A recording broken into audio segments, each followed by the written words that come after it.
el foro líder de la televisión en Honduras. Frente a Frente con Renato Álvarez. Frente a Frente presenta el tema del día.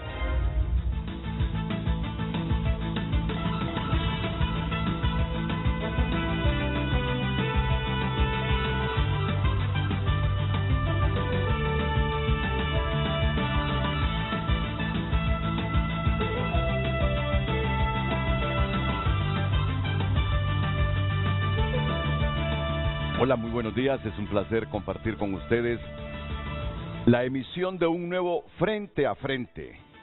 Y hoy, para abordar un tema que, bueno, primero debe preocuparnos, pero simultáneo a la preocupación nos debe obligar a ser creativos y comprometidos para que no tenga todo el impacto que desde ya estamos pensando. Quiero comenzar mostrándoles esta portada del diario La Tribuna.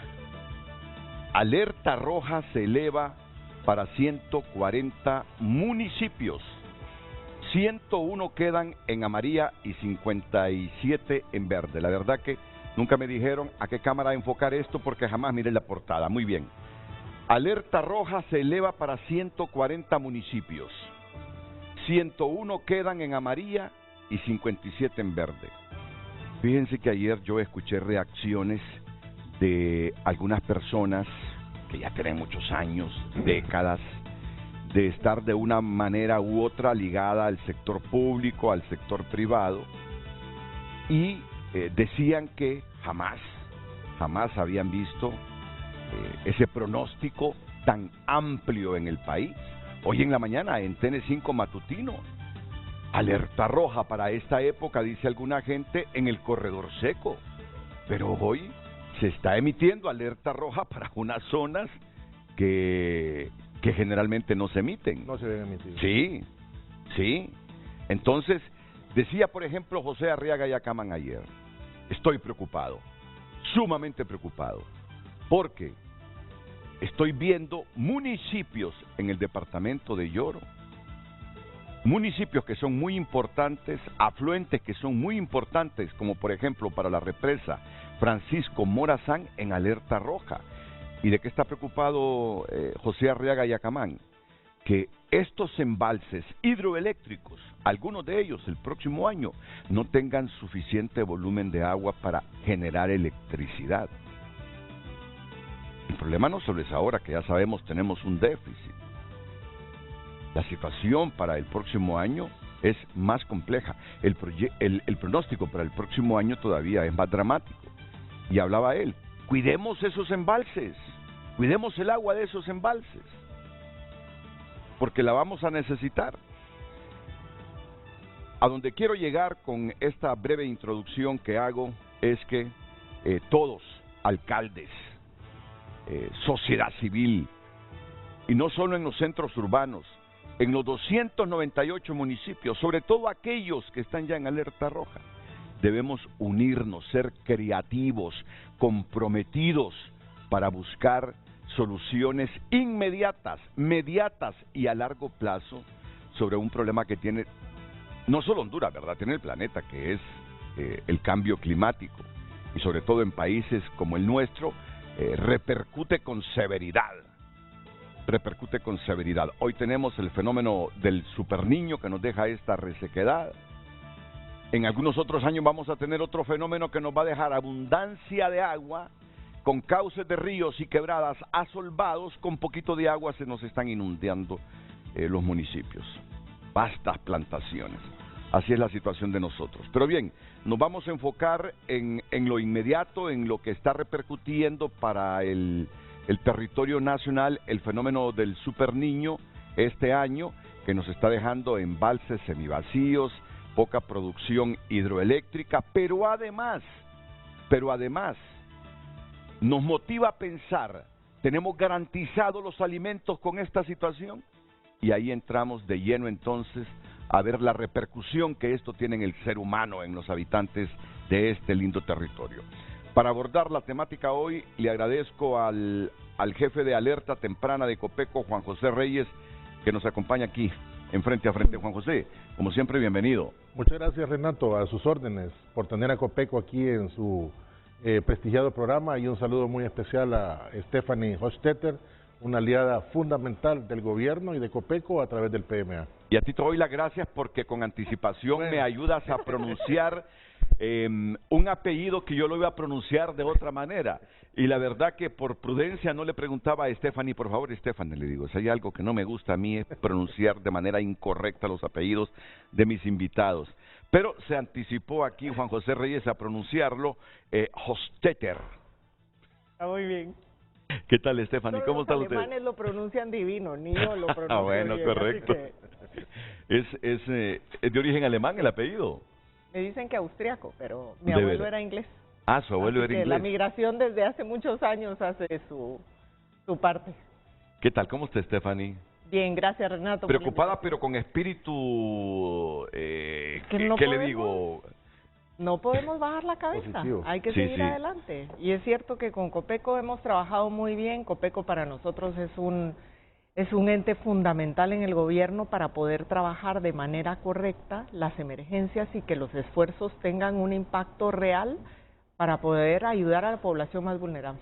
Claro, así que manos a la obra. Y yo creo que ya muchos de ustedes identificaron a Ulises Aguirre, y algunos habrán dicho, o se equivocó Renato o se equivocó Ulises, o es que Renato le dijo a Ulises que lo supliera el viernes en Frente a Frente, o no se lo expresó bien, que no entendió bien Ulises y se fue al programa. No, Ulises aquí está convencido, ambos convencidos que era necesario su participación de él hoy, porque ayer Ulises fue uno de los primeros preocupados al recibir una declaración de José Arriaga Yacamán desde San Pedro Sula. Él estaba preparando la nota justamente sobre electricidad, sobre los racionamientos, y pedimos que se entrevistara a Arriaga Yacamán en San Pedro Sula.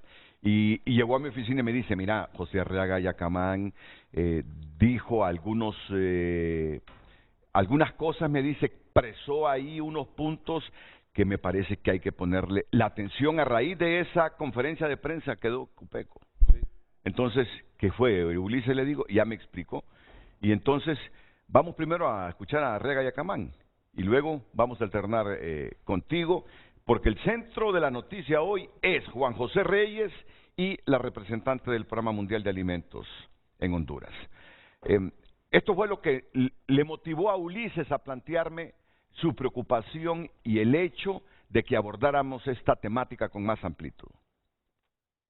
Preocupa muchísimo este último boletín que ha emitido Copeco, donde prácticamente se encuentra en alertas diferentes todo el territorio hondureño. Sí, definitivamente. Yo, el tiempo que tengo de estar en el sector de energía y casi el tiempo de vida que tengo, no había visto prácticamente que todo el país estuviera en alerta, unos en alerta verde, en amarilla y en rojo, pero la verdad que es primera vez que un fenómeno afecte en la magnitud que vemos que esté afectando. Eso indica que hay que todavía tomar medidas más fuertes, más radicales para prever lo que pueda pasar en este año y en el próximo año. No solamente es pasar este año, es pasar el próximo año. Y entonces, en ese sentido, creo que lo primero que hay que hacer es tratar de ahorrar toda el agua posible en las centrales que tienen la capacidad de almacenar agua, como Cajón, Cañaveral, Río Lindo, Patuca y las otras presas privadas. Realmente debemos de cuidar en primer lugar todo el agua que tenemos, usarla lo más racionalmente posible para que podamos llegar al próximo año también con los proyectos que tienen embalse, que con esa disponibilidad para atender este año y también tener la capacidad de atender el próximo año. Ahora, don Arriaga, ya hemos tenido fenómenos del Niño, pero ¿estaríamos viviendo uno de los más fuertes de las últimas décadas? Pues yo realmente es primera vez que miro que todo el país está en alerta, ¿verdad? Yo nunca había visto ni había leído, ni había podido ver en ninguna parte de la historia donde todo un país estuviera en alerta. Yo creo que esto llama a la reflexión, no solamente a las autoridades, sino que a todo el pueblo hondureño, a los productores, a los industriales y a todo el país. Realmente hay que tomar medidas difíciles que van a ser duras y que van a ser económicamente también van a impactar en en todos nosotros, pero hay que empezar a prever realmente esta situación para mitigar los efectos que pueda tener este fenómeno. Frente a Frente presentó el tema del día. Bueno, esa es la preocupación que tiene. Él lo analiza desde la perspectiva o de las repercusiones en el ámbito de lo energético. Pero nosotros sí lo vamos a abordar hoy, pero sobre todo desde la perspectiva alimentaria. Por eso está aquí Stephanie Hostetter. Ulises, ¿te preocupó tanto esto que mírate hoy aquí en Frente a Frente? Buenos días, Renato, y buenos días a todos los televidentes de Frente a Frente. Renato, la verdad es que llama la atención que es uno de los técnicos, de los ingenieros más sobrios que tiene el país, y uno de los que han dejado mejores antecedentes en la Empresa Nacional de Energía Eléctrica. Así es. Y cuando él me dice que mira el departamento de Lloro en rojo, me dice, la preocupación debe ser para el próximo año, porque se corre el riesgo. Y no es generar alarma, Renato, se corre el riesgo de que se apaguen las turbinas del cajón cuando llega al nivel mínimo en el cajón. Entonces él me decía, vea, esto es preocupante, me decía. Y las medidas que él dice que se deben de adoptar en este momento es para ahorrar agua en el cajón para no tener que apagar las turbinas el próximo año. Pero imagínate, pareciera que es contradictorio ahorrar agua en este momento, pero que necesitamos toda la energía hidro que podamos en este momento. Y el Partido Liberal, que por cierto, Renato, es la propuesta más seria, más coherente, más aplicable, que por lo menos hasta ahora miro yo en medio de esta crisis, ya propone cómo se puede ahorrar agua. En este momento, echando a andar muchas plantas alternas en el mercado de oportunidades que hay en la zona norte del país. Y está planteado en este documento. Y lo tiene planteado, y lo tiene mapeado de una forma muy simple, muy fácil de entender, que yo asumo los ejecutivos del gobierno que están ligados al tema de energía ya retomaron este documento, Renato. Resúmemelo, ¿tú lo tienes a mano? Bueno, fíjate que entre los planteamientos que está haciendo el Partido Liberal, Renato, pero más que el Partido Liberal, es el presidente del Partido Liberal, Gianni Rosenthal Hidalgo, que les está planteando una serie de propuestas. Por ejemplo, dice autorizar a las empresas privadas que tienen generadores de respaldo o emergencia para que las utilicen a diario con el objetivo de que se disminuya el consumo de la oferta con la que cuenta la ANE. Aquí viene un dato interesante, Renato. Se estima que existen entre 80 y 100 megawatts de capacidad. Dice, esta solución ya se utilizó exitosamente en la crisis de 1995. Cuando se pasó por la crisis del 94, ya se utilizó esta medida que está planteando.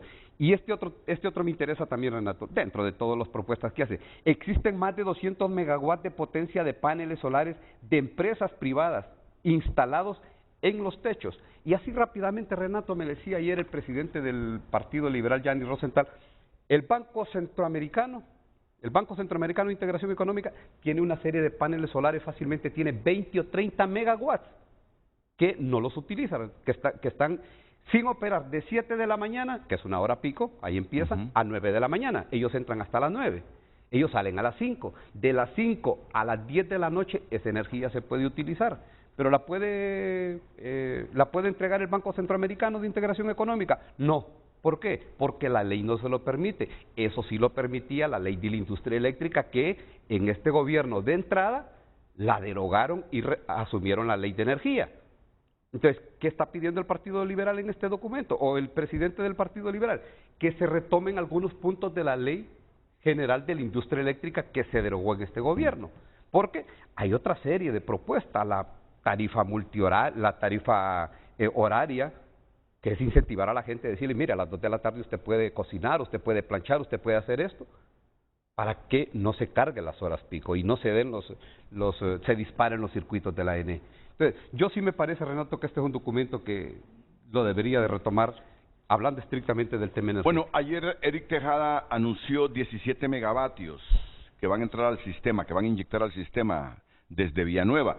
Y aquí Kevin Rodríguez me dice, pero es importante aclarar que a la planta generadora que se refieren en una noticia que transmitimos, no es una generadora, es una industria que tiene motores para su autoconsumo y puede vender excedentes. Se llama Polygroup, son afiliados a la Cámara de Comercio e Industrias de Cortés. Es que tenemos que utilizar todos esos excedentes de las empresas. Solo aquí encontramos, ¿sí? Renato, solo aquí encontramos en los números que nos estaba proporcionando Gianni Rosenthal, el abogado Gianni Rosenthal, 200 megavatios de paneles solares que están en los techos. Energía, Renato, que no se está utilizando. Sí. Energía que queda en el aire. Y que cómo se les puede, y él dice, ¿cómo se les puede adquirir? A estas personas se les puede a los empresarios privados, se adquiere esta energía y luego viene y cuando pase la crisis se les regresa kilovatio por kilovatio de la que ellos prestaron. Y ya se utilizó, dice, en 1995 este sistema. Está hablando de 200 megavatios que están en las empresas, en los techos, y entre 80 y 100 megawatts más de energía que está en el Valle de Sula, solo en el Valle de Sula. Sí, no, y así tiene que ser. Esos excedentes de las empresas tienen que inyectarse al sistema, pero como eso implica más dinero, porque encender esas plantas, yo he escuchado y le he consultado a los expertos, implica mucho dinero, mucho diésel, mucho búnker, en algunos casos, que después el gobierno negocie con esas empresas. Lo importante es la generación en este momento, ¿no? Pero fíjate que Eric Tejada ayer también escribió un tuit que dice, estamos avanzando en los procesos correspondientes para la incorporación de una barcaza o equivalente que genere 80 megavatios a ser inyectados en la subestación de La Ceiba, lo que significa 80 megavatios adicionales que ya no se traerán desde el Progreso para alimentar el litoral y que queden disponibles para el resto del sistema en los momentos más críticos. Además, quedan solventados los problemas de bajo voltaje en el litoral atlántico mientras se construyen los refuerzos de transmisión. O sea, está anunciando que una barcaza va a generar, no dice cuándo, 80 megavatios para el litoral. ¿Sabes de esa barcaza? Bueno, yo imagino que va a ser compra directa, ¿no? Yo lo que puedo asumir en este momento es que es una compra directa, Renato. Que se van a ir a una compra directa, que se van a ir sin el proceso de licitación, lo que en algún momento también el gerente interino de la ENE dijo, no vamos a hacer compras directas. Después cambió el discurso y dijo, vamos a ir a una licitación, no sé, yo le digo licitación abreviada. Yo le decía una licitación express, que un día le hacía la consulta y miré que por el cambio del rostro no le gustó la interrogante, pero es lo mismo. Entonces están hablando ya de compras directas, Renato, de compras de emergencia, pero aún las compras de emergencia, Renato, no salen así como vamos a instalar una barcaza en el litoral atlántico, la vamos a poner y ya el próximo mes tenemos energía. También llevan tiempo, Renato. No es tan fácil por lo menos como lo vi en ese tuit del gerente interino de la empresa nacional. Mira, yo estaba viendo en un periódico, yo no recuerdo en cuál, que necesitamos 500 megavatios diarios que inyectarle al sistema. Yo sé que en este momento hay un déficit que de 200 megavatios. Hace unos días, en las horas pico, de 6 a 10, el déficit era 110, 115 megavatios. Pero hoy leí en un periódico, me llamó la atención, que necesitamos inyectarle al sistema 500 megavatios. Y sé que en julio y agosto la situación se va a complicar, ¿verdad? El gerente interino de la ENE, Renato, lo dijo, y lo dijo en este programa, de que se iban a necesitar en los tiempos críticos entre 300 y 350 megavatios. Sí. Lo dijo él. Sí. En los tiempos críticos estamos hablando de julio y agosto. Pero cuando dicen, en las horas pico la demanda o el déficit llega a los 120 megavatios, esa es teoría. Realmente es entre los 200 y 250 megavatios, pero un país que quiere llamar a la inversión internacional, a la inversión nacional, que le quiere decir a su gente, estén cómodos, no va a pasar nada, debe de tener de respaldo, Renato, esos 500 megavatios, inyectarlos al sistema. Bueno, entonces para concluir, porque ahora vamos a pasar a la cuestión alimentaria, y aquí tenemos al experto que nos va a describir, a narrar hoy, por qué es alerta roja para 141 municipios. ¿Ya la habían emitido para esa cantidad de municipios en años anteriores, Juan José? Es la primera vez. Es la primera vez. Es la primera vez. Bueno, pongan atención. pero no para ponernos a llorar, no, para comprometernos cómo yo puedo contribuir con mi país. Correcto. Cómo desde la municipalidad, yo que soy alcalde, regidor, puedo contribuir con mi pueblo. Puedo mitigar o puedo colaborar en función de resolver un problema que es a nivel de todo el estado de Honduras.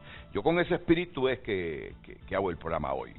No dramatizar, no, ya me voy del país, ya huyo para España, ya me voy para Estados Unidos, porque ni comida hay en Honduras, ni agua hay en Honduras. Lo que hoy se presenta en Honduras, claro que es responsabilidad en nosotros, pero también es responsabilidad de todos esos países industrializados que en la desmedida ambición por producir, por crear más riqueza, que no es malo crear riqueza, no estoy hablando de crear más riqueza como un problema, no, ya quisiera yo que creáramos riqueza, pero de manera sostenible, cuidando el medio ambiente, aunque implique más dinero, buscar nuevas tecnologías para no emitir gases de efecto invernadero, eso es lo que necesita el mundo de los industrializados. Que produzcan, que creen riqueza, lo que quieran ellos, pero cuidando el planeta, sin reduciendo esa emisión de gases de efecto invernadero. Entonces, claro que nosotros somos responsables o corresponsables, pero más responsabilidad en el cambio climático tiene Estados Unidos, tiene China, tiene Europa, a no ser que esté equivocado y la representante del PMA me rebata en unos minutos y con todo el derecho si estoy equivocado, pero yo sé que tiene un pensamiento afín al que estoy diciendo en este momento. Entonces, Ulises, el asunto es, ya volviendo a Arriaga y Acamán para terminar, que su preocupación es que el próximo año esos embalses y sobre todo el Cajón no tengan el nivel de agua suficiente para la generación de energía. El Cajón, Renato, en un nivel de alarma ya en los 240 metros sobre el nivel del mar, del embalse, se tiene que apagar. Se tienen que apagar las turbinas porque ya entran en las armas, empieza a vibrar la caja de máquinas o la maquinaria que tienen ellos, los técnicos lo deben de conocer mejor. Y cuando llegue ese momento, y estoy viendo el mapa allá en una pantalla de respaldo, Renato, ahí está en rojo, el sector donde está el Cajón, y eso podría pasar. Entonces, todas estas medidas, toda esta energía que se puede inyectar, que esté en el Valle de Sula, que lo tienen entes como el Banco Centroamericano, ahí está el mapa que lo dice claro. Y bueno, el experto de Copeco nos decía que primera vez que nos miramos en estas circunstancias. Con 141 municipios en alerta roja. El peligro, Renato, es que no haya agua, no solo en el Cajón, en el Níspero, que no haya Cañaveral, que no haya en Patuca. Y eso sería una crisis bastante pronunciada. Y ya no sería de botar agua o esperar fenómenos naturales el próximo año, sino que se entraría en una crisis severa, marcada, en temas de energía, porque tendría que apagarse el Cajón. Y no estamos siendo alarmistas, Renato, es que este escenario, si no se empieza a ahorrar el agua en este momento. Pero lo que no me respondiste es cómo interpretar, cuiden el agua de los embalses, cuidemos el agua de los embalses en este momento, pero es que necesitamos generar en este momento energía hídrica con el agua que tienen los embalses, ¿cómo la vamos a cuidar entonces? Ahora, traslado, Renato, a ti y a los televidentes una información que creo que va para el actual gobierno. Hoy es viernes, el martes y el miércoles se dejaron de inyectar al sistema, al parque eléctrico, 35 megavatios de energía renovable, vamos a decir. ¿Que las producimos nosotros? Sí, de energía solar. ¿Y sabes por qué se dejó de inyectar? Ajá. Porque ya el centro de despacho no se maneja con criterios técnicos, como era antes. Esta es la energía que esta es la energía que se despacha. Se dejó de inyectar información que nos merece entero crédito ya por criterios personales. Generadores de la zona norte del país, nos hizo una mala pasada, sobre todo en este momento de crisis, y no le despacharon 35 megavatios. Si alguien te llama y te rebate lo que estás diciendo, ¿qué vas a argumentar? No, yo cuidaría mi fuente, yo guardo mi fuente, pero me dijo, el martes se dejaron de despachar 35 megavatios por criterios personales y no técnicos. El miércoles también, de ayer no le puedo hablar, me dijo, porque no me ha llegado esa información. Y este momento es de extrema necesidad. Bueno, quédate aquí para que tú respondas si alguien llama y rebate eso que estás diciendo, porque pues, yo no tendría cómo rebatir. Voy a estar atento al programa, pero me mantengo, le creo a mi fuente que me trasladó esa información y que me preocupó también, Renato. Pues claro, si fuese así, no es correcto. Sí, porque sabemos que después de la ODS se lo fuimos al centro de despacho y ahí los criterios, lo que me dijeron últimamente es que fueron personales y no técnicos. Bueno, mira, entonces yo sigo con ese asunto que nos piden que cuidemos el agua en este momento, pero es que necesitamos el agua en los embalses para generar energía hídrica. Eso de cuidar el agua para el 2024, cuando tenemos problemas ahora en el 2023, no. ¿Qué es lo que se quiere decir con esto? Y eso me lo explicaba ayer Miguel Aguilar, que me envió un mensaje.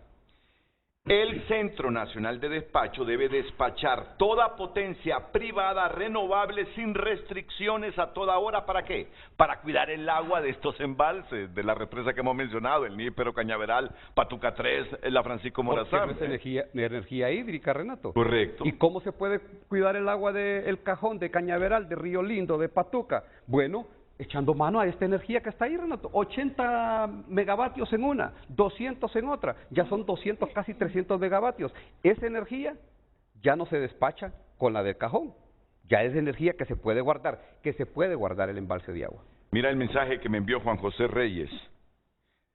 Renato, ¿no cree usted que sería buen gerente de la NE Ulises Aguirre? Me dijo. No, es una broma, es una broma. Esas bromas mías hasta le pueden perjudicar a Juan José Reyes, es una broma. No, la verdad es que es un campo que me gusta, Renato, pero que también me preocupa, pues, y a escuchar un ingeniero y un técnico como don Manuel Arriaga Yacamán, el ingeniero, que es, repito, un hombre y un técnico serio y sobrio, y dar esas señales de alarma por toda esta información me llamó la atención. Es para que todos nosotros también nos preocupemos, pero con sentido positivo de cómo resolver la problemática. Ahora pasamos a lo otro, la repercusión de todo esto, de la escasez de agua en los alimentos. Primero aquí nos va a describir este panorama Juan José Reyes, y luego va a intervenir en el programa la representante del Programa Mundial de Alimentos en Honduras, Stephanie Hofstetter. Ella, dice Juan José, está de cabeza, comprometida, como corresponde a una funcionaria de la ONU, y sobre todo en esta agencia, a colaborar con el Estado de Honduras ante esta emergencia que tenemos, ante esta cruel sequía que tenemos y que repercute en los alimentos, en los cultivos, repercute en la producción de energía. Quédate aquí, ¿para qué te vas a ir? Que ya siento que timbre el teléfono y van a aclarar cosas de la información que diste. Así que tú eres el que debes estar aquí para rayos. Porque claro, la información la brindaste tú, yo no tengo suficientes elementos, aunque yo confío en Ulises, debo decirlo, no es que estoy eludiendo responsabilidades. Yo confío en la información que transmite Ulises Aguirre. Pausa y enseguida el tema alimentario, que es básico. ¿Cómo vamos a enfrentar esto? ¿Cómo vamos a garantizar alimentos en medio de la sequía?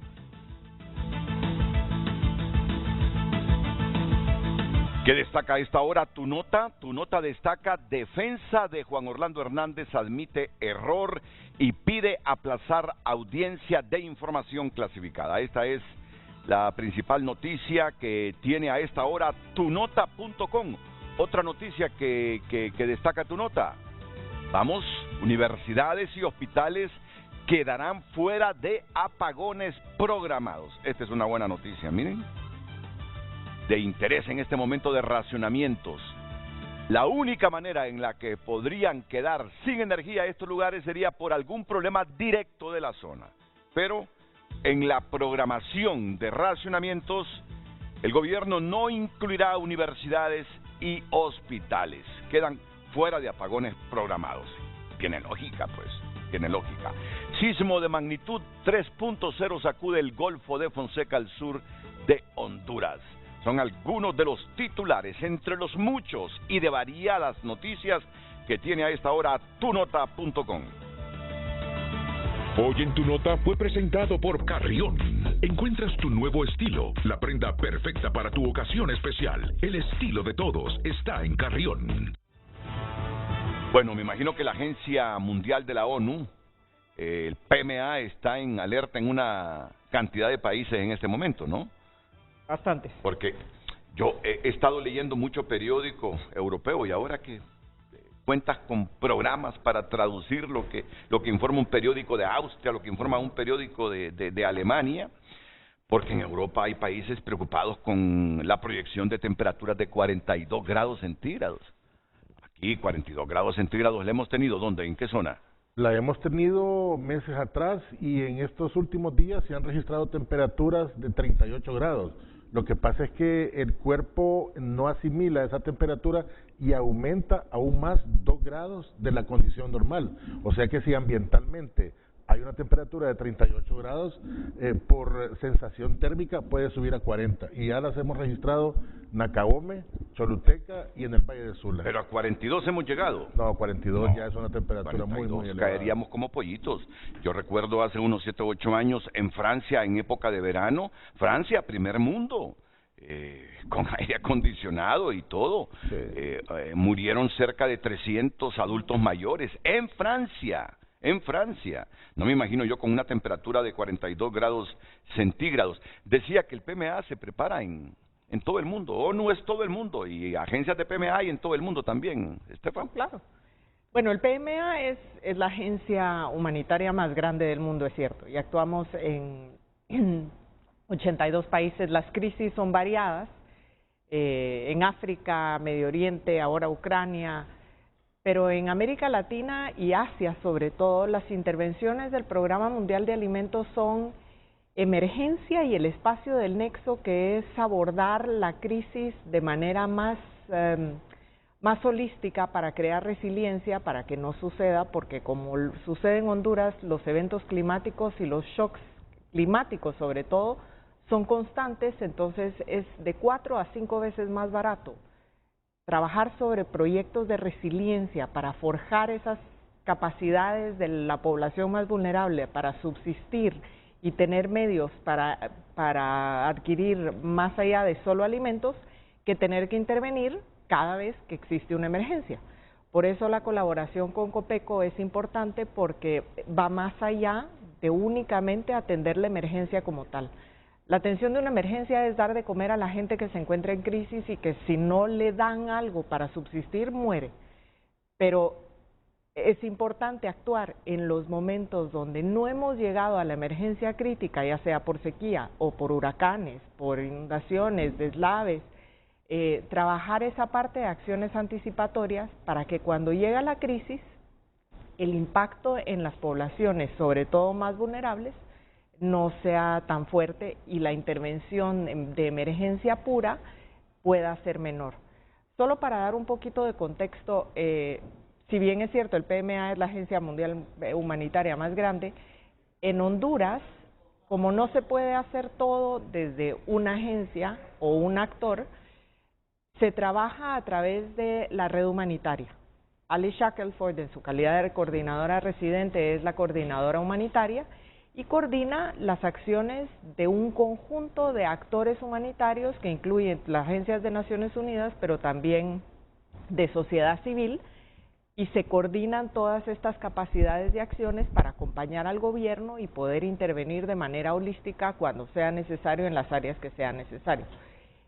Dentro de la red existen clústeres para dividir las acciones, y FAO y PMA lideran el clúster de seguridad alimentaria y nutricional, que es el que lidera, en este caso, las acciones a favor de para atender al gobierno en la crisis de la sequía, y adentro de este conjunto son 63 actores que estamos trabajando para poder apoyar al gobierno, atender lo que sea siguiendo el plan.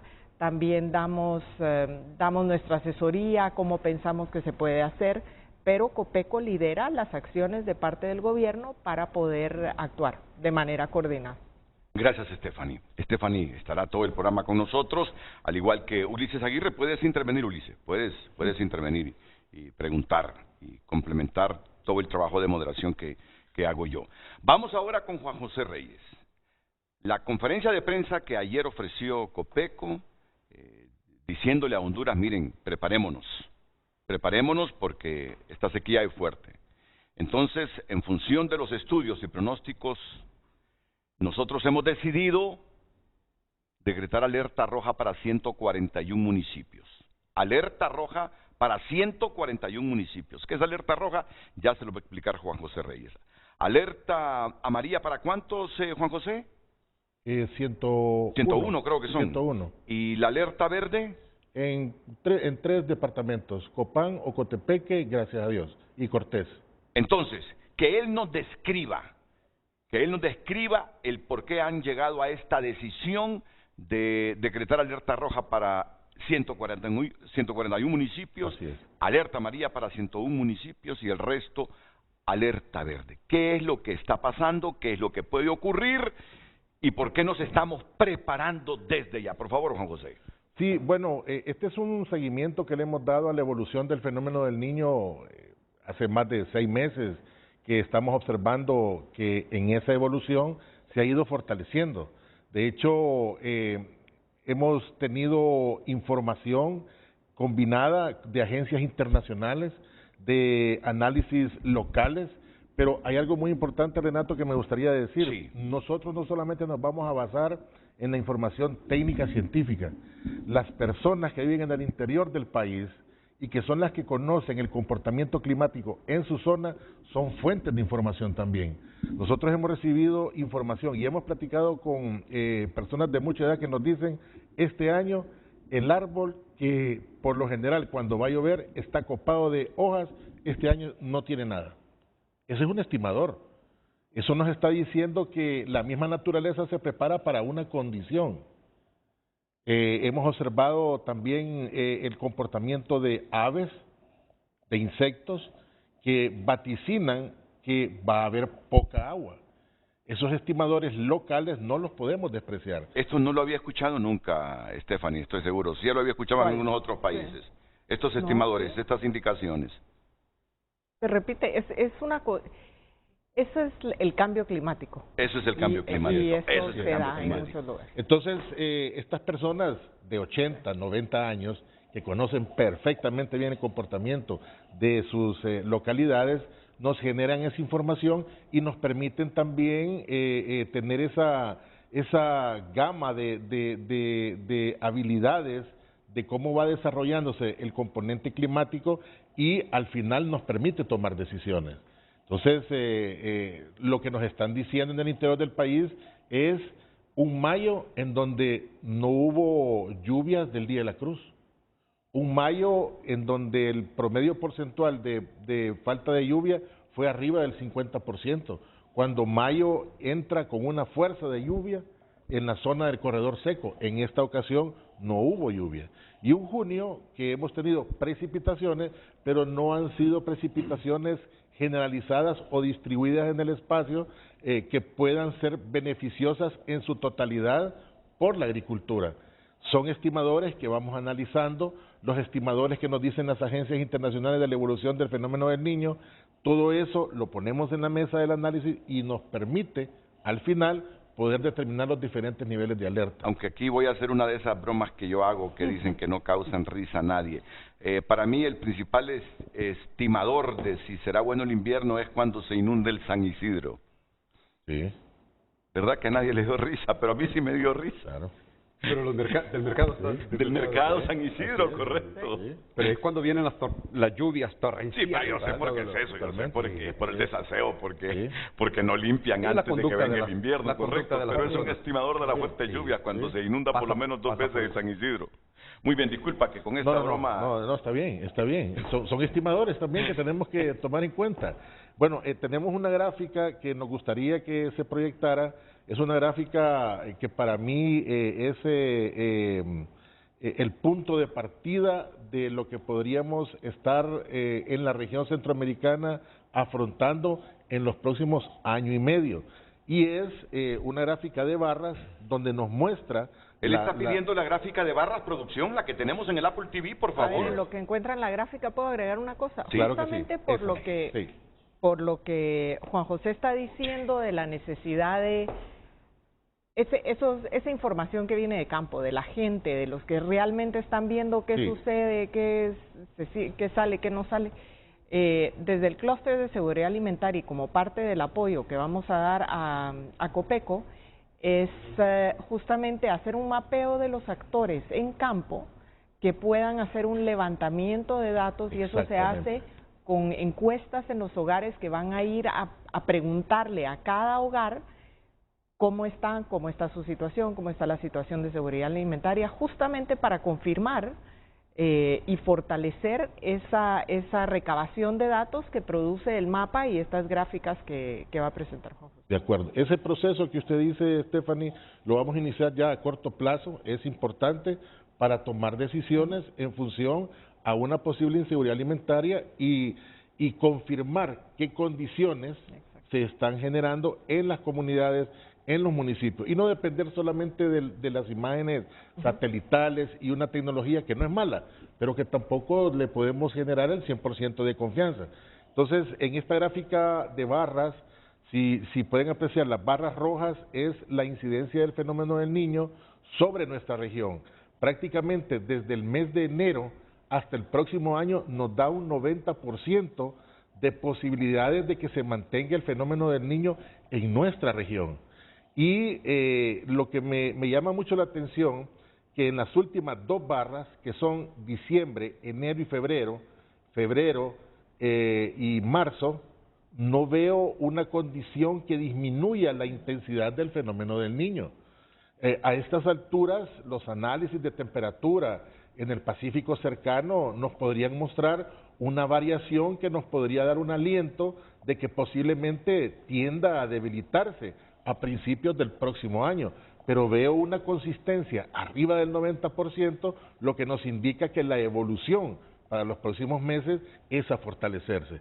Lógicamente, este es un pronóstico, es un estimador que debemos de darle un nivel de incertidumbre porque la naturaleza es cambiante, la dinámica es importante conocerla y puede ser que en algún momento las temperaturas tiendan a generar un comportamiento diferente, pero de momento esta es una proyección que nos indica que tenemos fenómeno del Niño para el resto del año 2023 en la región centroamericana.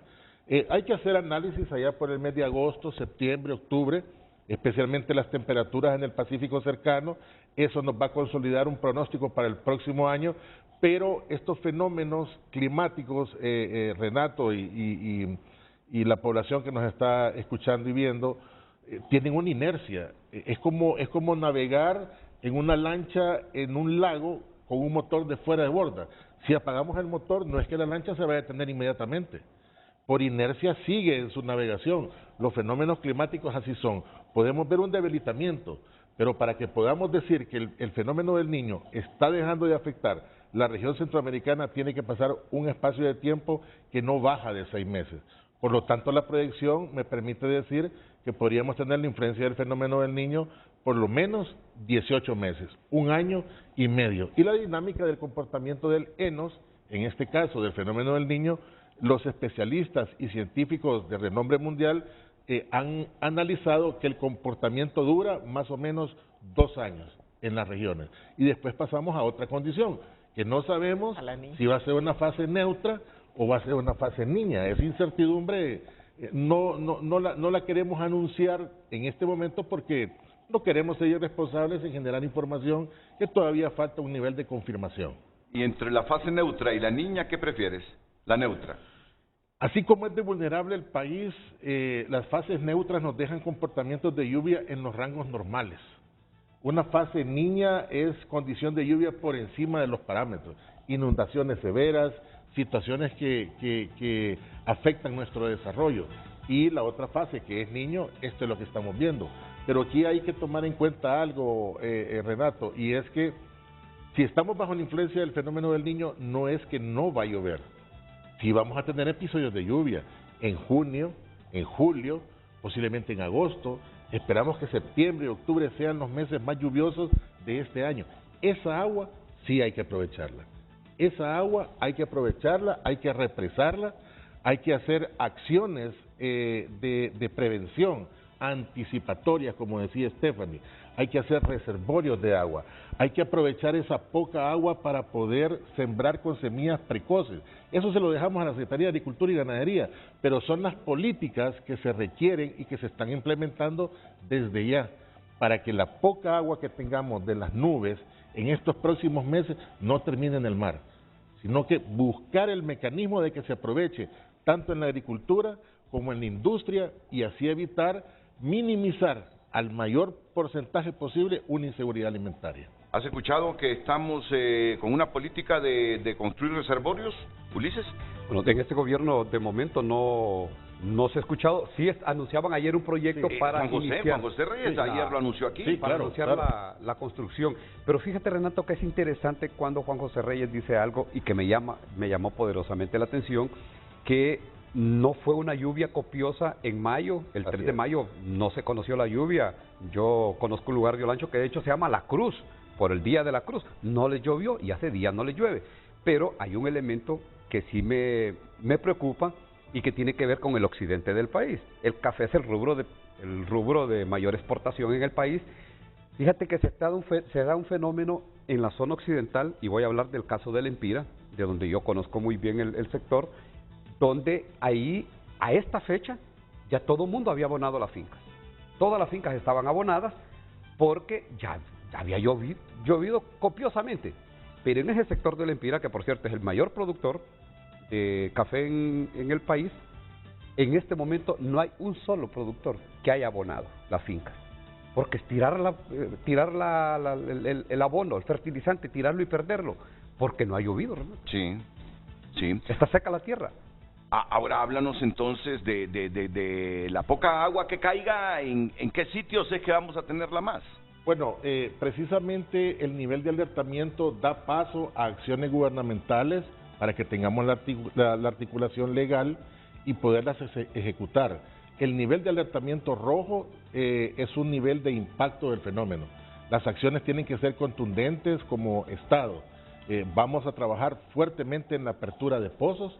Vamos a poner a trabajar nuestra perforadora de pozos, más otras que en el estado circulan, para que en este corredor seco y donde se visualice una situación más difícil, poder tener ese beneficio.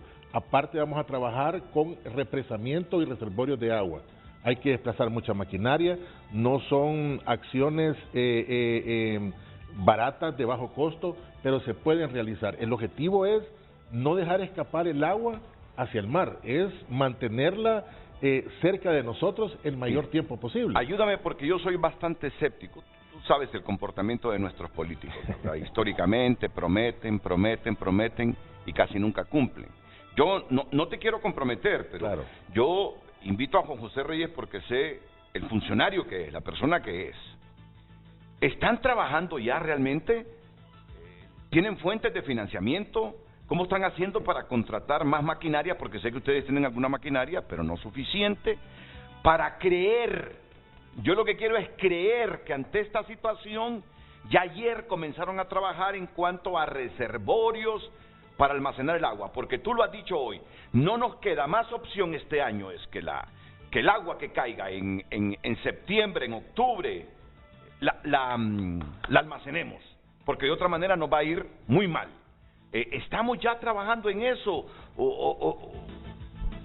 Es que yo soy escéptico, por eso quiero que nos convenzas hoy de que en efecto están trabajando ya. Sí, y no solamente estamos trabajando a partir de ayer que anunciamos este nivel de alerta, lo hemos venido trabajando ya con un tiempo atrás. Creando reservorios. Y en apertura de pozos. ¿Y apertura de pozos? Y en apertura de pozos. ¿En qué zonas? Aperturamos pozos en el departamento de Santa Bárbara, en el sector de El Paraíso y, si no me equivoco, en Choluteca. Lo que pasa es que la apertura de un pozo es tiempo, es una condición que requiere que la máquina, después de que aperture un pozo, vaya a mantenimiento. El estudio geológico nos dice que vamos a encontrar el nivel freático bastante profundo. Entonces son acciones esperanzadoras, pero tarda un tiempo prudencial en que la población las pueda observar por su misma condición difícil de poderlas generar. Sin embargo, ayer estábamos en comunicación con el señor ministro Darío Villalta, que se encuentra en Panamá en un ejercicio simulacro de sismo a nivel centroamericano, y nos manifestaba que el interés del Estado es una masiva identificación de lugares para que se puedan generar reservorios de agua. Los fondos ya los tenemos identificados, sabemos cuánto desde el punto de vista financiero puede costarnos, y esa ya es una acción que tendrá que asumirla el ministro, de gestionarlos y hacer un trabajo integral. No lo podemos hacer como Copeco solos. Aquí tiene que integrarse el Sistema Nacional de Gestión de Riesgo. Por eso Stephanie está con nosotros hoy, porque son factor fundamental para que nos apoyen en estas acciones, y los gobiernos municipales. ¿Cuántos pozos tienen proyectados hacer? El corredor seco es el objetivo. El corredor seco es el objetivo, especialmente en aquellas zonas en donde identifiquemos que está la mayor vulnerabilidad y que pueda generarse una situación que nos lleve a una inseguridad alimentaria. El Paraíso, el departamento de Choluteca, el departamento de Valle, la zona sur de Francisco Morazán y el departamento de La Paz. Ahí estaríamos concentrando la apertura de pozos, reservorios de agua y todo lo que tenga que ver con los ríos que cruzan esos departamentos para hacer esa reservación. Sería bueno que cada día nos fuera cuantificando Copeco cuántos pozos abre. Y está bien, correcto. Porque yo sé que con una buena maquinaria, en 3 días hacen un pozo. Cuando uno se atreve a hacer un pozo, le están cobrando 1000 lempiras por pie. Eso están cobrando. Sí. Y el año pasado, yo creo que esta vez te están cobrando 1000, 1100, 1200 lempiras por pie. Y el promedio para que encontres agua son 350 pies. Por lo menos. O sea, no es barato. No es barato construir un pozo. Y luego meterle una bomba y cable especial para absorber esa agua, para alar esa agua, implica otros 50.000, 100.000 lempiras. Un pozo, si tenemos suerte, a 350 pies de profundidad, tú debes gastar entre cables eléctricos, porque es energía 220, la bomba para sacar esa agua, está gastando $500,000 de lempiras. Y si gastas $500,000 de lempiras, sentite alegre, sentite alegre. O sea, a mí me gustaría, como rendición de cuentas y para generar optimismo y certidumbre, que Copeco cada día nos diga: construimos tantos pozos en esta semana, construimos tantos reservorios en esta semana. Bueno, me ibas a mostrar una gráfica de las que quieres que la gente se compenetre. Sí. Luego vamos a pasar de nuevo con Stephanie. Ok, bueno, si producción nos da esta siguiente gráfica, ahí tenemos el mes de junio, en el mapa de la izquierda de sus pantallas, ese es el mes de junio. Hemos tenido algunas concentraciones de lluvia, pero no han sido suficientes. Si vemos el color azul más pálido, es donde menos lluvia se ha generado. Hemos tenido la mayor concentración en la parte suroccidental del país y en la parte más sur del departamento de Valle y Choluteca, pero aún esas cantidades han sido deficitarias, porque se han precipitado en 2-3 horas en determinado día. Deja de llover 5 o 6 días y lo que se precipitó se evapora. O sea que el costo-beneficio está menos que cero. Y las cosechas, Renato. Y las cosechas también. Exacto. Y le quedó las plantaciones en el camino. Ese es el gran problema de la crisis alimentaria que se nos avecina. Hablábamos con los compañeros de la SAC y tienen muchas esperanzas en el Valle del Lepaguare, en el sector de Jamastrán, en el sector de Olancho, en su zona sur. Ahí tienen cifrados ellos muchas esperanzas y han hecho trabajos muy importantes para tener una producción que pueda asegurar el grano básico por el resto del año. Sin embargo, hemos hablado también con productores que nos dicen: nosotros no sembramos por temor a perder. Y hay productores que también han sembrado, Renato, pero es que tienen riegos automatizados. También hay que apoyarlos para que puedan aprovechar esa condición. Pero el que solo tiene una manzana, o el que solo tiene una vaca, o solamente puede sembrar media manzana y que no tiene automatizado su cultivo, esa persona vive y la esperanza de él es el agua del cielo. Entonces, ese es el agricultor al que debemos llegar ese es el agricultor que tenemos que atender, esa es la persona que debe recibir los beneficios que esperamos a finales del mes de julio. Vamos a comenzar con una no repartición, sino que distribución masiva de asistencia humanitaria.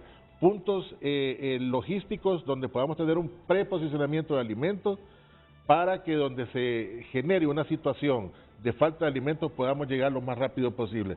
Desplazamiento de maquinaria, una articulación con el CID, con el FIS, con la Secretaría de Medio Ambiente. Cedesol está haciendo un excelente trabajo entregando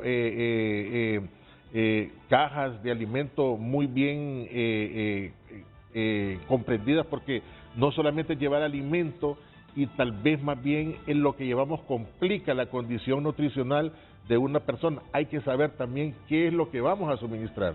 Cedesol está haciendo un trabajo muy bueno y va a ser un trabajo complementario con lo que vamos a emprender en el menor tiempo posible, que consideramos podría ser después de la primera quincena del mes de julio. Yo no es que esté dudando de lo que nos está diciendo con la pregunta que le voy a hacer a Stephanie, pero sí necesitamos crear toda la certidumbre ante esta problemática.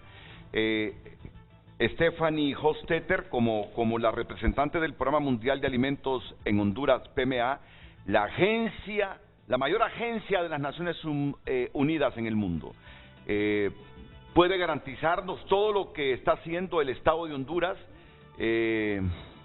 certificarnos, digo yo, lo que está haciendo el Estado de Honduras para garantizar alimentos en función de esta problemática que tenemos con el agua. No es que estoy dudando de ti, por favor, no lo entiendas así. Pero ella es la representante de la ONU hoy.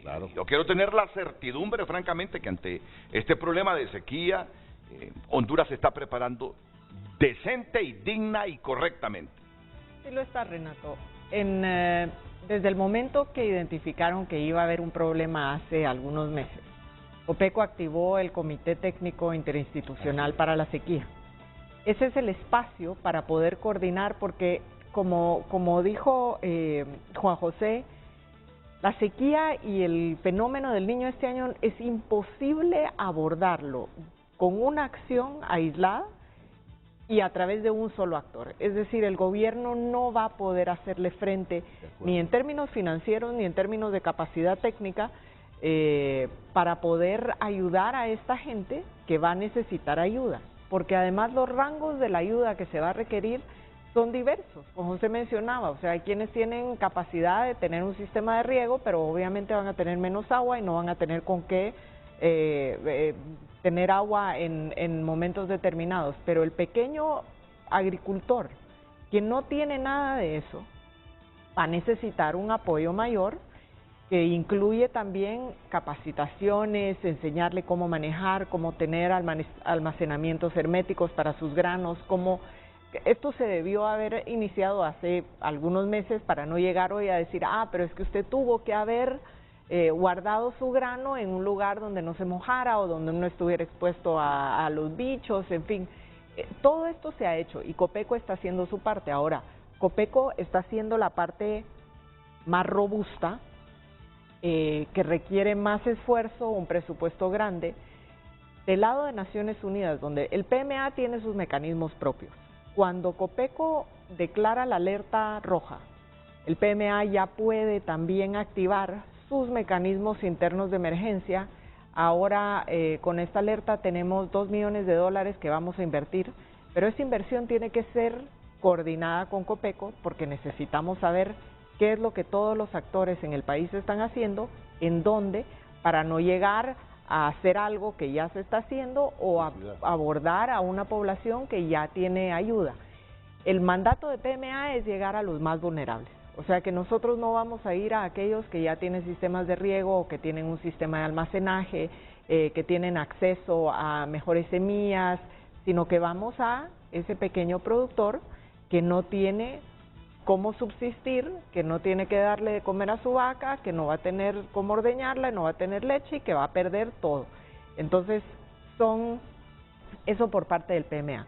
Por parte de la red humanitaria, en específico el clúster de seguridad alimentaria, esos son los esfuerzos que De inmediato lo que vamos a hacer es apoyar a Copeco justamente en primero hacer una campaña de comunicación para que la información que salga sea clara, sea consistente, que todos los actores en el país podamos dar el mismo mensaje y que así no se confunda qué se está haciendo, qué no se está haciendo, que salgan cifras por un lado mayores, por otras menores, y creo que hasta ahora vamos bien porque todos estamos caminando al mismo paso.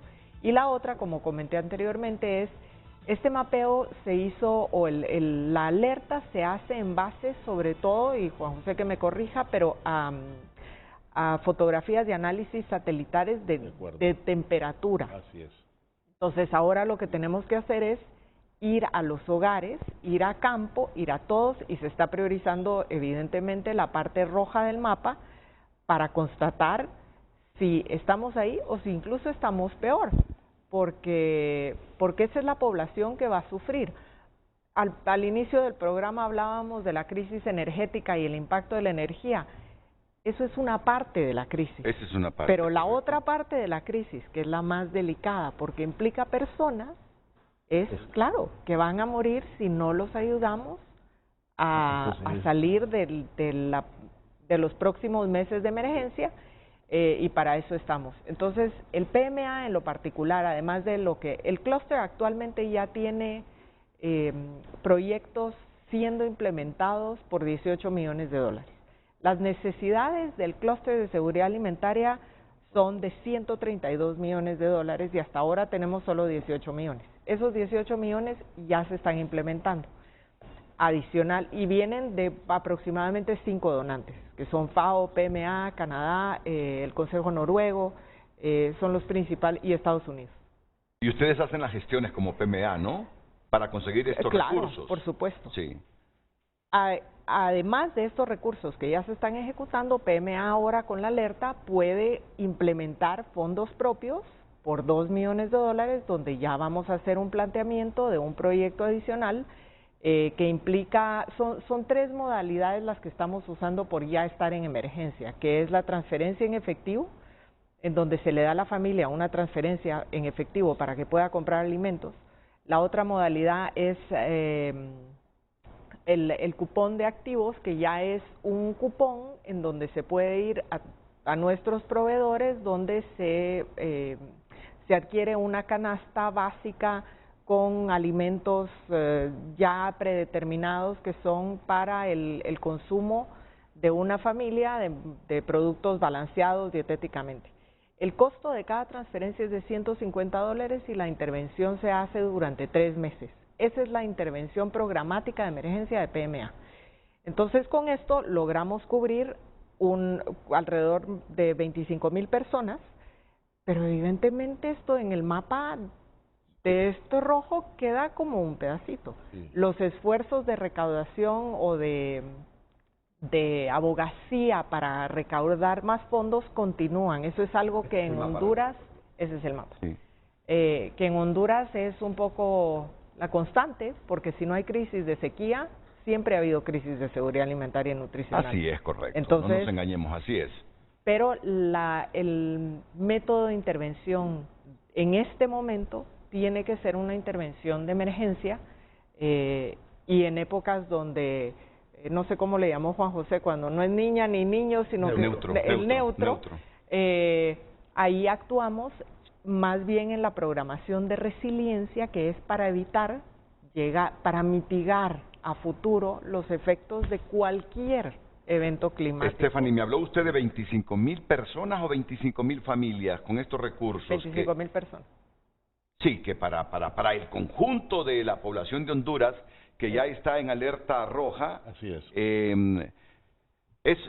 Uno agradece, ¿no? Pero, claro. pero se queda corto, queda corto. Claro. Pero es que el Estado de Honduras debe también sacar de sus recursos dinero en función de mitigar los problemas que puede dejar la sequía.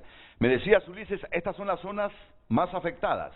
Estas que aparecen en rojo son las que va a haber una carestía o va a haber una falta de agua. Y lo podemos comparar con la imagen de satélite que estaba diciendo Stephanie, para que podamos observar que en función a lo que los las imágenes y las proyecciones satelitales nos indican de la posibilidad de lluvia, es que hemos emitido el nivel de alertamiento. No, esta es una imagen del globo terráqueo en donde se observa Centroamérica que no hay conformación de fenómenos que nos vengan a dejar precipitaciones. Hay una zona intertropical de convergencia que es la que nos trae esa humedad muy desordenada, y eso nos indica que el fenómeno del Niño no permite que se formen nubes de precipitación y que tengamos lluvia. Pero ¿con qué? Me gustaría que bueno, vamos con esta entonces, con la que está en el Apple TV, por favor. Sí, esa proyección nos dice a dónde vamos a tener condiciones menores de lluvia en el periodo de junio, julio hasta el mes de agosto. Y si observamos el mapa de alertas, ahí es donde nos hemos concentrado. Prácticamente quedó en alerta verde solamente la zona occidental y el departamento de Cortés. Ahí podemos observar que donde tenemos la alerta roja es donde la imagen de satélite nos dice que vamos a tener más deficiencia de lluvia. Pero también hay que aclarar algo, Renato. Por ejemplo, el departamento de Atlántida y Colón, ¿cuál sería la problemática ahí? Si ellos en estos meses no siembran, porque la temporada de lluvia para Atlántida y Colón es a partir del mes de octubre, por los frentes fríos.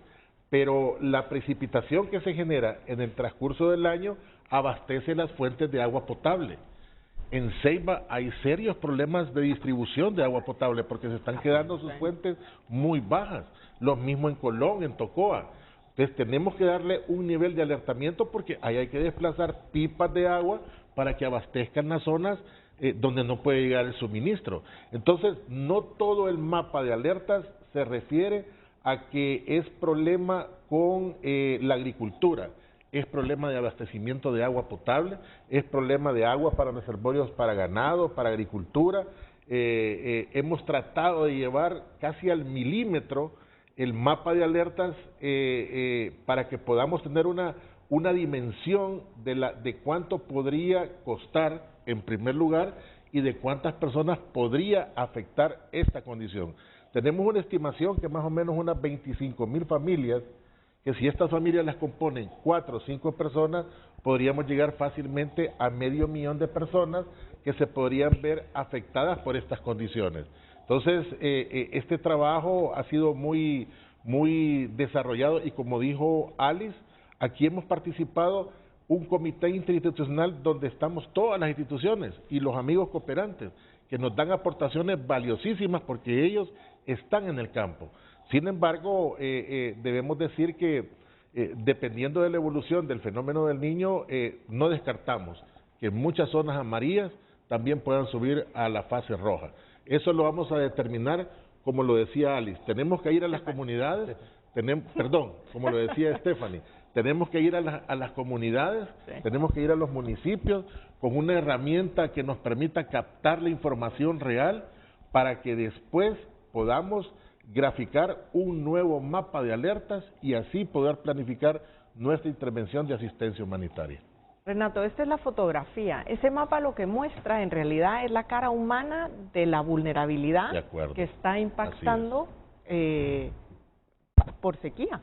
Porque como dijo, como ya se explicó, o sea, las razones van a ser diversas. Uno será por falta de grano, otro por agua, otro por esto, otro por el otro, pero el efecto es que toda la parte en roja va a tener una población en una situación crítica. Expuesta, así es. Pero fíjate que yo decía, Stephanie, algo que me llama la atención, que va la ayuda a la asistencia del PMA va para los pequeños productores. Pero los más vulnerables, o sea, no es el pequeño productor. Nosotros tenemos una metodología que si la persona que va a recibir esa ayuda cumple con una diversidad de criterios, puede ser agricultor o puede que no sea agricultor. Claro. Y a mí me preocupa el hecho de que hay muchas familias, en este caso, con esto de la migración, y yo lo recojo por una experiencia que conocí en el campo, que mucha gente dice, bueno, yo cómo cosecho, cómo siembro mi parcela si los que me ayudaban antes ya se fueron todos, que eran jóvenes. Y ahora vengo y siembro, solo hay 2 que me ayudan, cuando antes tenía 5, pero aquí dejó de llover. Esa gente va a tener problemas para para la alimentación. Le voy a comentar algo, que los organismos que están trabajando el tema de migración, ahora ellos están abordando ese tema desde el componente de sequía, la migración producto de la sequía meteorológica. Ya no es una migración por efectos sociales, sino que ahora es por efecto de una condición natural que está dejando a las personas sin ese recurso humano para que puedan asumir esa labranza, y otros porque no ven esperanza en una condición donde no hay lluvia.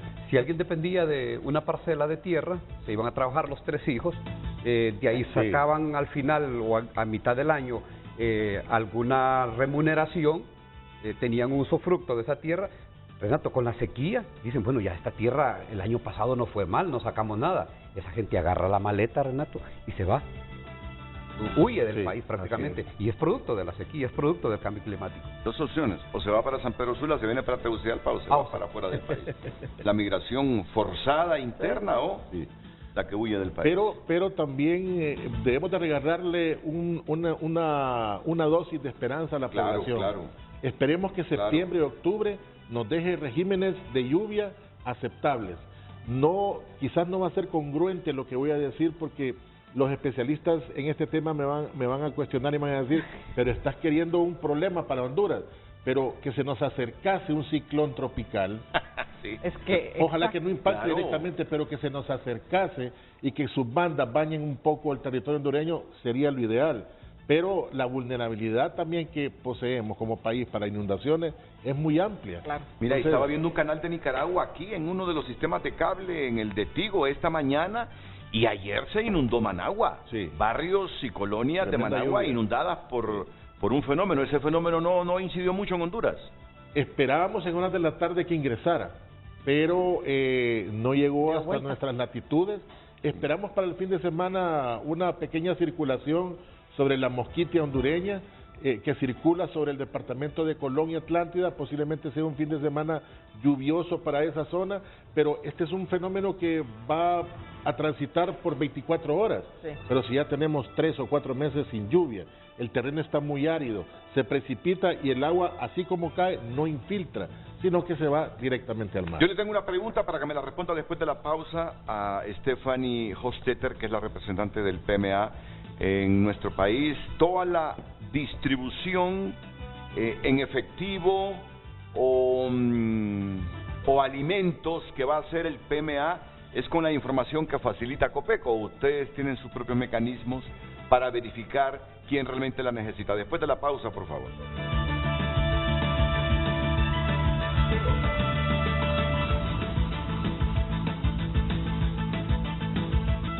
Caso Jo, intercambio de evidencia presenta una demora significativa. Gobierno no compró la energía requerida a tiempo y ahora lo sufren, dicen expertos. Tasa de 89 embarazos por cada 100,000 niñas tuvo Honduras en 2022. 89 embarazos por cada 100,000 niñas. Me imagino que son, niñas, adolescentes tuvo Honduras en 2022. A pesar de altas temperaturas, pronostican lluvias para varias regiones. ¿Hay lluvias hoy? Sí, el fin de semana podríamos tener una circulación esperanzadora para la zona de la Mosquitia, Colón, posiblemente Atlántida, pero va a transcurrir en 24 o 36 horas. Después se vuelve a secar el ambiente. Pues algunos de los muchos titulares que tiene tunota.com. Lo invito para que ingrese a tunota.com para que lea el contenido de todas estas informaciones. Hoy en Tu Nota fue presentado por Carrión. Encuentras tu nuevo estilo, la prenda perfecta para tu ocasión especial. El estilo de todos está en Carrión. Ya en unos minutos, está bien que nos lo recuerde Ulises, miré en el matutino cómo los olanchanos no les importa el bosque. No todos los olanchanos, ¿verdad? Por favor, no todos los olanchanos. En Olancho hay mucha gente consciente, pero al igual que hay mucha gente consciente en Olancho, hay mucha gente inconsciente. Y eso da un poquito de coraje. ver cómo se están secando esos ríos en Olancho.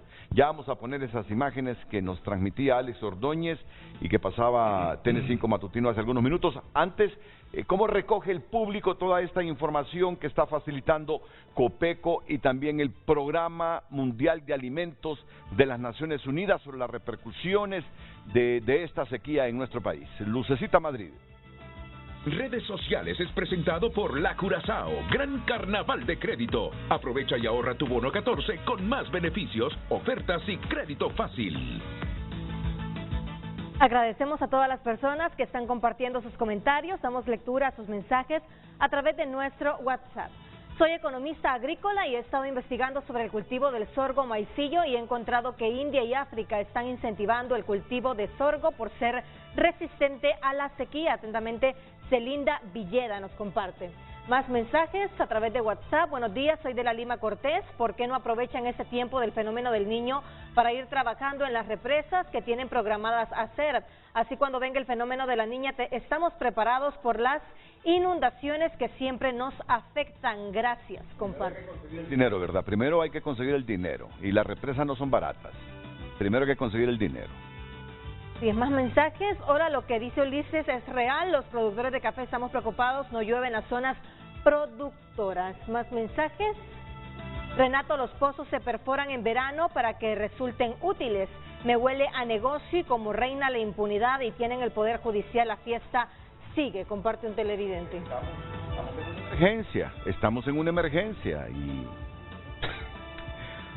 bueno, tiene un criterio que hay que escucharlo, lo vamos a valorar, pero tenemos que aperturar pozos para minimizar. Claro, que seamos escépticos los hondureños, sí. Hay razones para que seamos escépticos, tú lo sabes bien, así es. Sabes lo que estoy diciendo. Así es.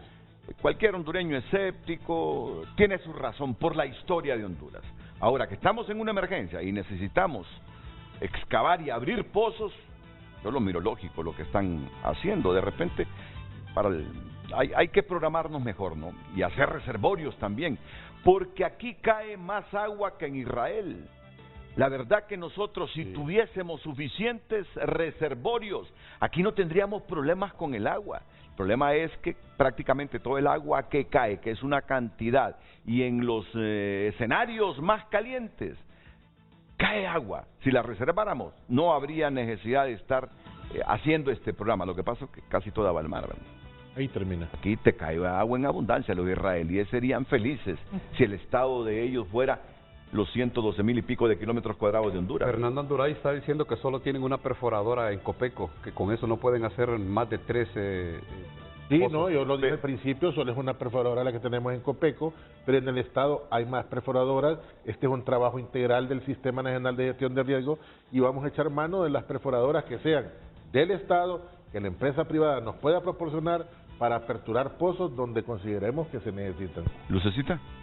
Un mensaje más, el SAC debe ser exclusivo de personas capacitadas y con conocimiento en el área. Eso dará un mejor aprovechamiento a los diputados que dejen de manipular con ambiciones políticas el bono tecnológico. Continuaremos dándole lectura a sus comentarios y opiniones. Recuerde compartirlas a través de @FrenteAFrenteHN y a través de nuestro WhatsApp.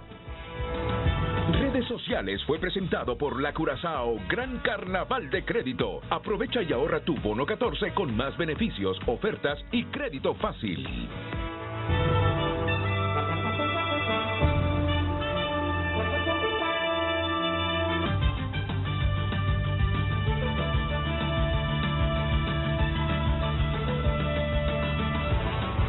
Redes sociales es presentado por La Curazao, Gran Carnaval de Crédito. Aprovecha y ahorra tu bono 14 con más beneficios, ofertas y crédito fácil. Continuamos con más mensajes. Hola, yo soy israelita que vive en Honduras hace 20 años. Yo hasta ahora no acepto que en Honduras falta agua. En Honduras no se sabe manejar el agua y tampoco no manejan bien la agricultura y la ganadería. Me imagino que quiere referirse a nuestro televidente.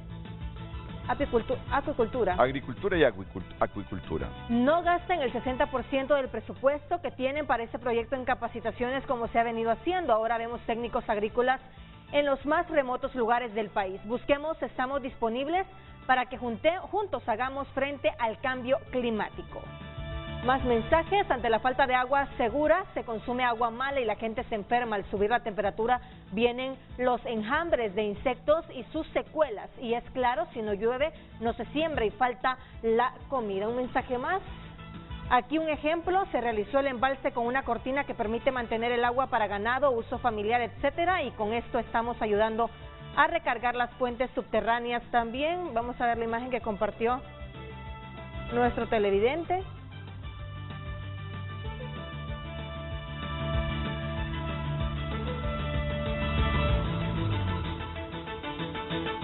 Muchas gracias, continúe compartiendo su opinión a través de @FrenteAFrente@HN. Redes sociales fue presentado por La Curazao Gran Carnaval de Crédito. Aprovecha y ahorra tu bono 14 con más beneficios, ofertas y crédito fácil. No hemos sido previsores. Imagínate lo que dice este señor de Israel. Ustedes quejándose de agua en Honduras. Es inaudito. Es inaudito, y yo no lo digo para desanimar, pero a esta altura de la historia de nuestra humanidad, nosotros deberíamos sentir un poco de vergüenza por no haber sido capaz de crear infraestructura para almacenar el agua que cae en nuestro país.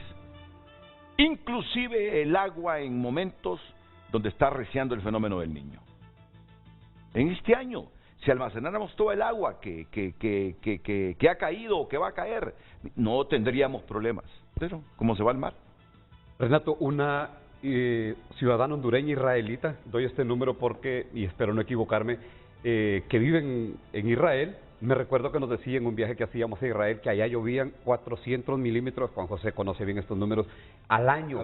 Y en cambio, en Honduras, 400 milímetros al año. Nadie sufre de agua, son los mayores productores y exportadores de hortalizas y productos y carnes y todo.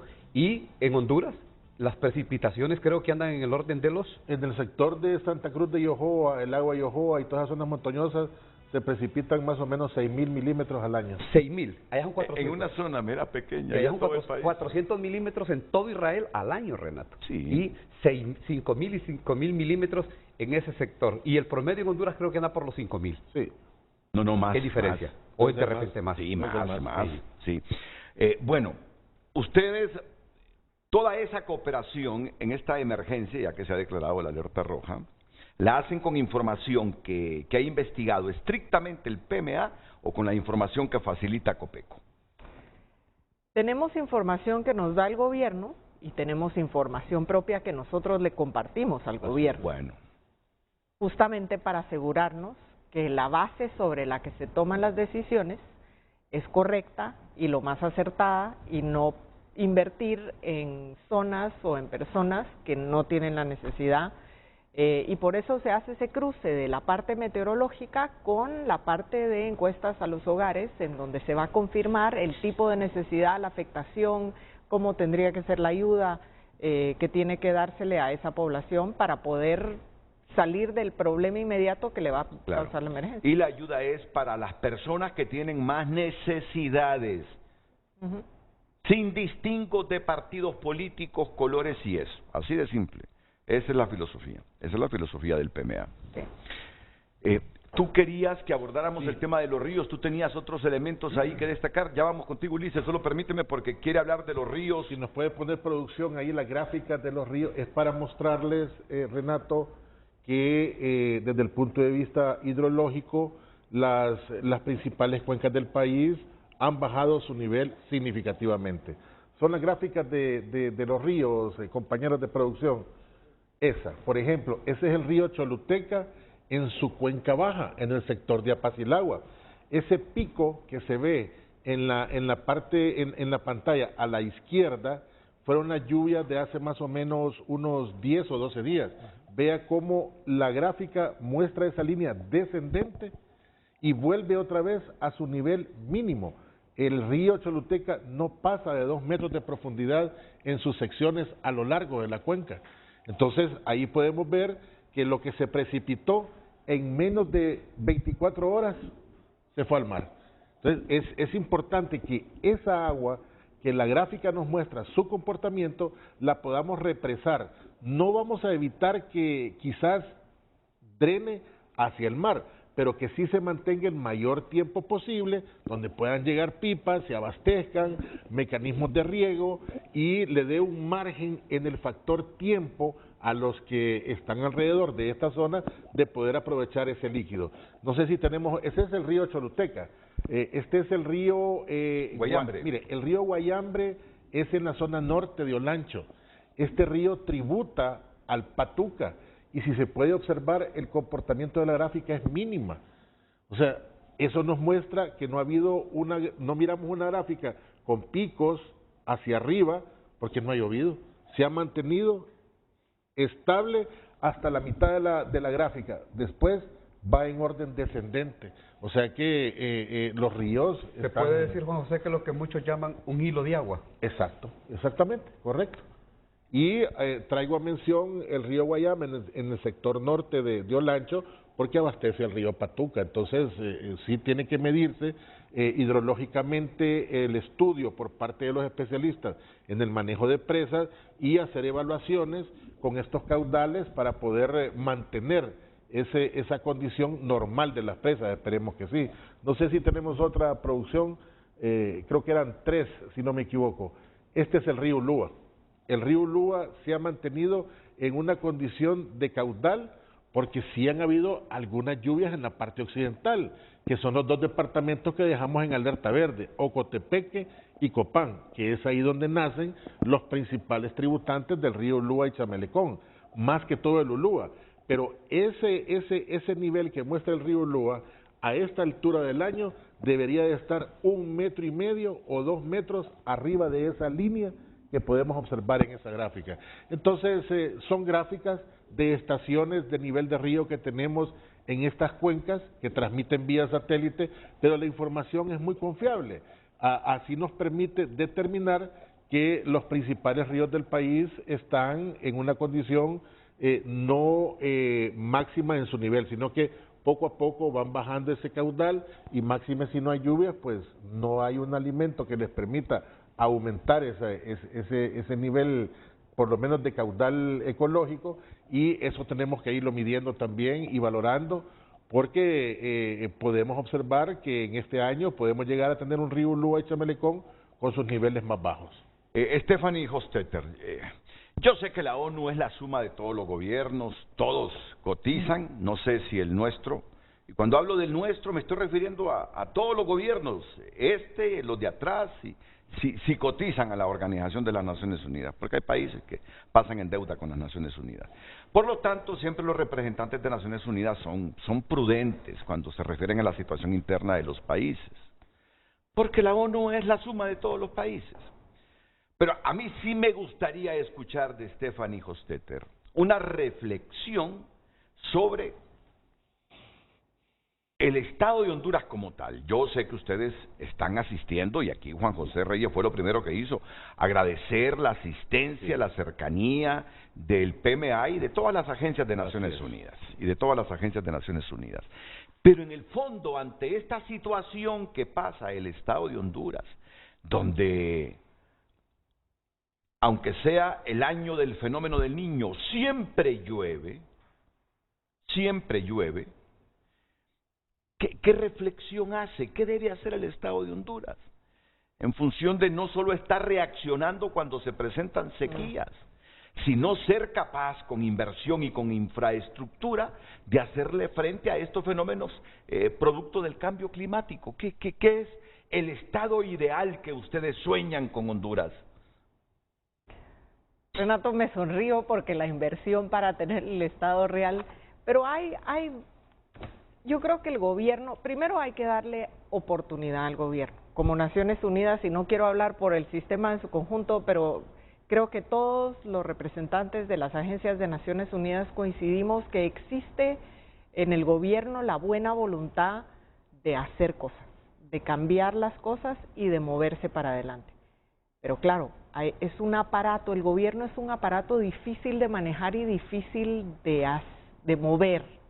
Entonces entendemos que hay esfuerzos que se están haciendo, pero este andamiaje complicado a veces obstaculiza o dificulta Y ahí es donde Naciones Unidas lo que puede hacer, y es lo que hace el PMA, es apoyar al máximo y empujar hasta donde pueda para que la cosa funcione.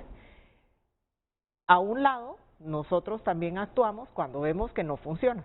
Y hablábamos fuera de cámara con Juan José que, claro, a la hora de la emergencia, la razón por la que PMA es llamado y siempre estamos ahí es porque tiene un sistema eficiente de reacción inmediata, fácil de salir a implementar, los recursos bajan, pero eso viene de un mecanismo, de una organización que está acostumbrada a que la guerra estalló hoy y tenemos que ir mañana. Sí. Entonces, todos los mecanismos internos, que no son sencillos, pero necesitan ser ágiles, necesitamos poder responder y llegar a la gente mañana.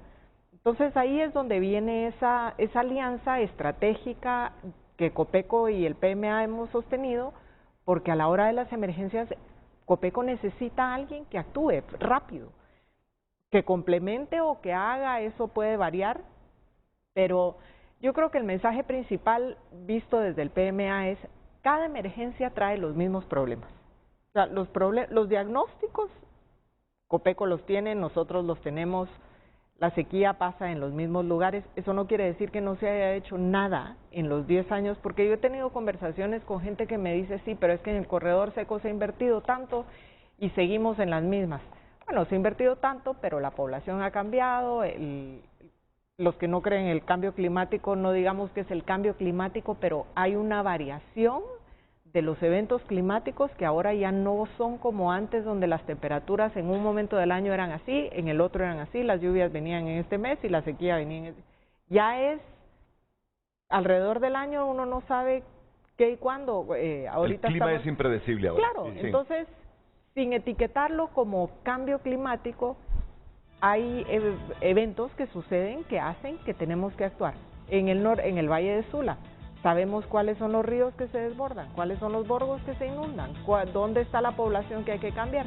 Hay un cambio de comportamiento que también hay que trabajar, donde a la gente, y nos ha tocado verlo, la gente se le informa y se le dice, esta área es inundable, acá va a haber agua, cuando lleguen los huracanes o la época de lluvia fuerte, ustedes aquí van a tener problemas.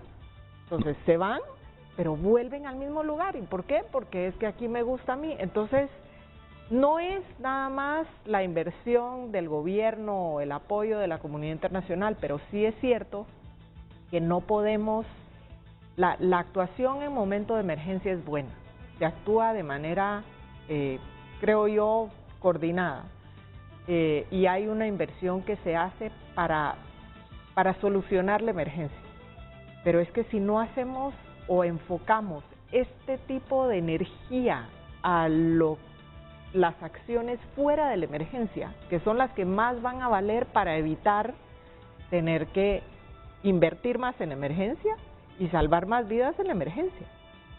Tenemos que trabajar después de que pase un poco la sequía y que los efectos sean tan intensos en todas estas medidas de resiliencia a largo plazo para que la gente no se vea en situaciones críticas cada vez que llega una sequía o un huracán.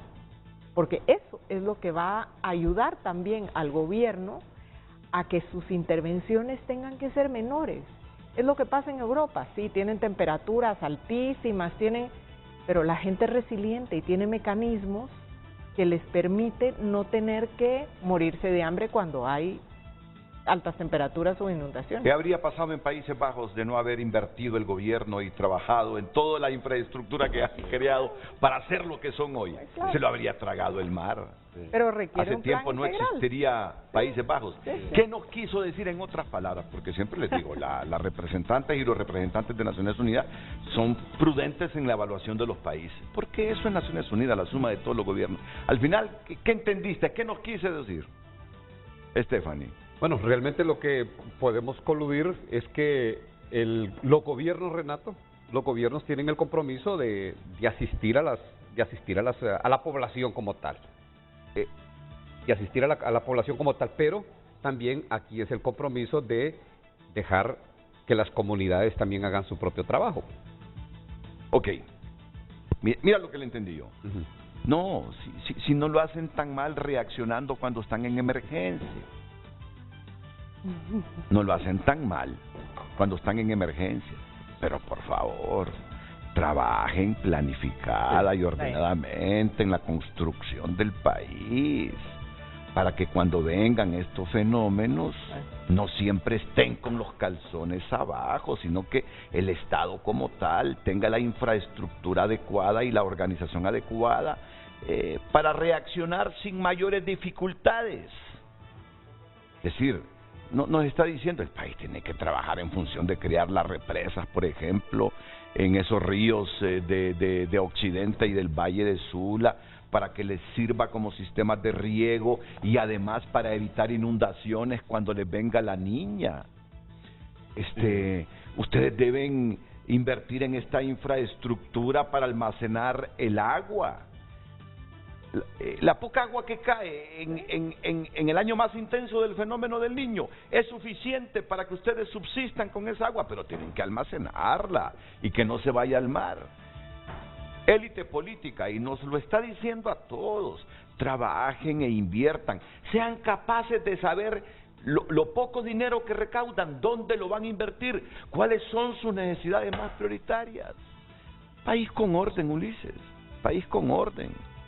Y el aporte de la ciudadanía también, ¿verdad? Porque obvio, el compromiso de todos, el compromiso de todos. Compromiso de todos. Tiene que haber redes de protección social, porque desde el inicio lo decíamos, hay dos niveles de problemática y de intervención.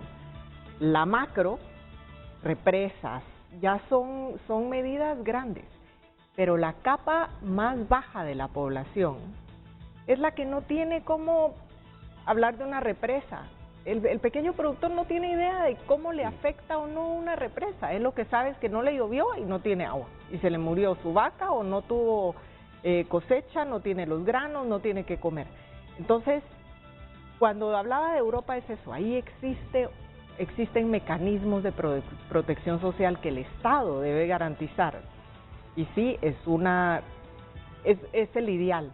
Este gobierno con Cedesol creo que está armando esa estructura necesaria para que las redes de protección social funcionen. Y eso es básico, es una inversión grande, es un armazón que hay que ir haciendo poco a poco, que involucra a más de una institución del Estado, o sea que no es sencillo, pero la población tiene su parte que jugar en entender cómo actuar, como el pequeño productor se le enseña, pero se le tienen que brindar el tanque de agua para que cultive su agua, que aprenda a cómo mantenerla, los granos, cómo cosecharlos, cómo guardarlos en un silo hermético, que no son silos sofisticados, pueden ser tambos de agua que mantengan su semilla seca para subsistir. Y si le dice, no vivan en esta zona porque esta zona es susceptible de inundación, por favor. Y se van cuando están inundados, pero cuando ya no hay inundación, regresan. Hay que poner de nuestra parte también, ser más responsables. Si yo sé que esa zona es susceptible de inundación, que toda la riqueza que yo hago en el año la puedo perder en el siguiente año, que puedo perder mi casa, toda la infraestructura construida. Por favor, porque soy tan testarudo y continúo viviendo en una zona donde solo se me multiplica la pobreza. Es que no ponemos de nuestra parte también. Pausa y volvemos.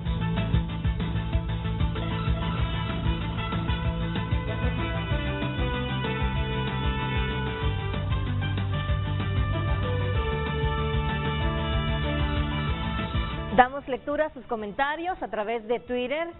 Esta situación es similar a 1997, un año antes del Mitch.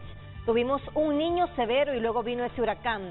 La atención debe ser la misma. Hay 45 de 140 municipios que estarán muy afectados por Insan, por su nivel de pobreza, y allí el gobierno debe ya preparar alimentos para las familias más vulnerables. Tania Carías comparte: la información meteorológica científica necesita complementarse con la información recogida en campo a través de evaluaciones en los sitios. A las familias, los cultivos, reservas de alimentos, estado de las fuentes de agua, etcétera. Esto nos da una imagen más completa. En eso están, ¿no? En eso están, sí. Redes sociales fue presentado por La Curazao Gran Carnaval de Crédito. Aprovecha y ahorra tu bono 14 con más beneficios, ofertas y crédito fácil.